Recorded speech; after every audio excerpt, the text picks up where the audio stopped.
Today let's continue talking about the AI technology, but today we are not talking about the AI used in dream life, but in the education life. So today's topic is, could ChatGPT's new study mode reduce cheating? ChatGPT has launched a new study mode to allow students to work through problems instead of getting an answer. The AI software is already used by students around the world to support their learning, but many have admitted to using the generative AI to cheat by getting it to create answers and complete assignments for them. This has become a big headache for educators at both high schools and colleges. The idea behind ChatGPT's study mode is that students get step-by-step support from the AI, and it will help students learn something, not just finish something. OpenAI, the developer of ChatGPT, said it wanted to create something that doesn't just offer solutions without helping students make sense of them. In an example that accompanied OpenAI's announcement, a student asks for help with homework. The AI says, "Let's work through it together," and works through each stage of the problem with the student.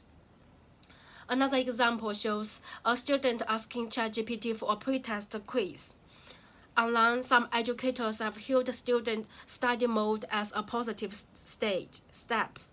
Speaking to Education Week, Nick Phillips, a math teacher from the US, said it was awesome and could be very useful for students who need a little extra help outside of class. However, he warned that AI does get something wrong, and this is something that students would need to be aware of. Students using any version of ChatGPT can select study mode. Of course, they can also switch back to the regular chat. So, if someone really wants to cheat, it's still just as easy, and representatives from OpenAI have admitted that student mode won't solve the cheating problem. Jenna Devani from OpenAI told The Guardian that a whole industry conversation would be required to make sure AI is used responsibly. She said schools may even need to change the ways they test their students.